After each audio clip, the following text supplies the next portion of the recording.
തൊണ്ടകീറി കോൺഗ്രസ് എംപിമാർ ആശാവർക്കർമാർക്ക് വേണ്ടിയിട്ട് പാർലമെന്റിൽ പറഞ്ഞിട്ടും ചെവി തല അനക്കാതിരുന്ന ഒരാൾ അർദ്ധരാത്രി ആശമാർക്കരികിലേക്ക് പോയിരുന്നു.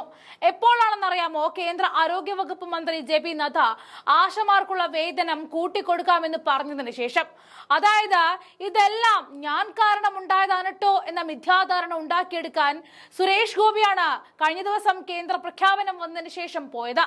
നാവനക്കി ഒരക്ഷരം മിണ്ടാതിരുന്നിട്ട് തൊണ്ടകീറി പറഞ്ഞവരെ ഒന്ന് സപ്പോർട്ട് പോലും ചെയ്യാതിരുന്ന സുരേഷ് ഗോപി ഞാൻ നിങ്ങൾക്ക് വേണ്ടി സംസാരിക്കുമെന്ന് പറഞ്ഞതൊക്കെ എവിടെ പോയി?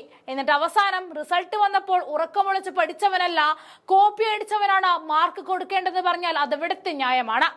MP ആയി ഞെളിഞ്ഞിരിക്കാൻ മാത്രമുള്ളതാണോ നിങ്ങളെന്ന ചോദ്യമാണ് ഇവിടെ ചോദിച്ചു പോകുന്നത്. വയനാട് വിഷയത്തെപ്പറ്റി തമിഴ്നാട് MP കനിമൊഴി പറഞ്ഞപ്പോൾ കൈ മലർത്തി കാണിച്ച സുരേഷ് ഗോപിയുടെ ദൃശ്യം ഇന്നും മനസ്സിൽ മായാതെ കിടപ്പുണ്ട്. ഇതെല്ലാം ഒന്നുകൂടി ഉറപ്പിച്ചിട്ട് ചിന്തിക്കൂ, ആരാണ് ആർക്കൊപ്പമാണ് നിന്നുകൊണ്ടാണ് വിജയം നേടിയെടുത്തതെന്ന്.